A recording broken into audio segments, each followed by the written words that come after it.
Welcome to the hottest movie review on the internet today, the A-List Review. I'm your host, the Game Changer, Wes Troop. And if you've been following me over on Letterboxd at Wes A-List, you'll know that I've been participating in the 2022 Kino Lord Challenge. And there's just a few films I have to watch and review for the year. And this time, the challenge has asked us to watch a dark comedy. And this is a film that's been on my watch list for quite a few years. It's directed by Martin Scorsese, his 1982 dark comedy drama, The King of Comedy. My review, coming up now.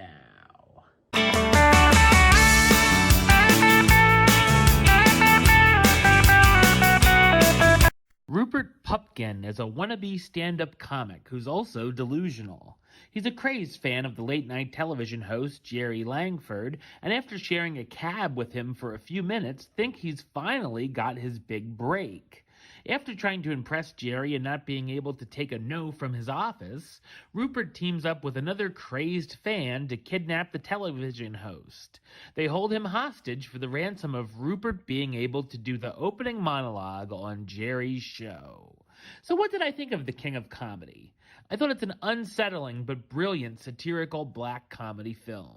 It's directed by Martin Scorsese, who of course is best known for directing films such as Taxi Driver, Raging Bull, Goodfellas, Casino, The Departed, and The Wolf of Wall Street, among many others. The film released in Iceland on December 18, 1982, and then had its release in the United States on February 18, 1983. While it was a critical success, The King of Comedy was considered a flop at the box office, but has gained more of a following over the years. The cinematography looks great, and it's awesome seeing the setting of 1980s Manhattan. I had heard the last few years about how Joker took a lot of inspiration from some of the elements from this film, and after seeing it, I see where the vibes came from, and it's interesting that the movie also featured De Niro in it. There are a number of scenes that show us Rupert's fantasies about Jerry actually being his friend and liking his material, all the way to becoming a big star. Things jump back and forth from fantasy to reality pretty regularly, so there are some times we're unsure what's true and what's not at first. The fact that Rupert doesn't want to actually believe his reality makes things interesting as well. One of the things he likes to do in his spare time is sit in the basement and talk to cardboard cutouts of Jerry and Liza Minnelli like he's a guest on the show, which is pretty creepy. The film also does a good job acting as a satire on celebrity worship.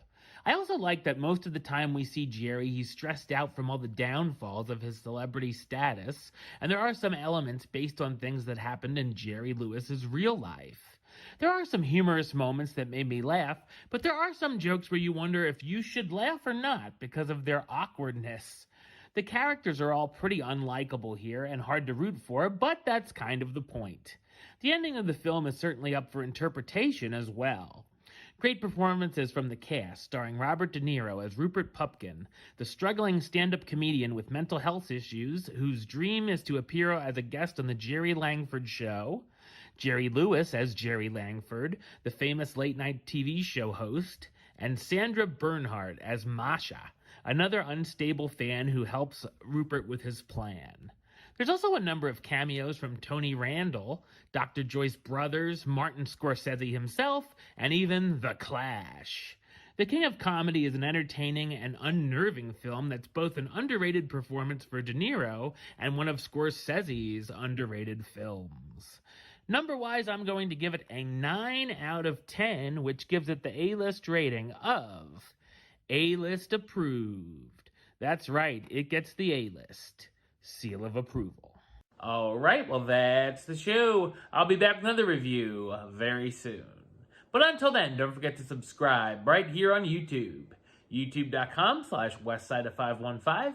Like the show on Facebook, facebook.com/WesTroopAlist. And of course, you can follow me on the Twitter, Instagram, and Letterboxd at WesAlist. Until next time, Troop out.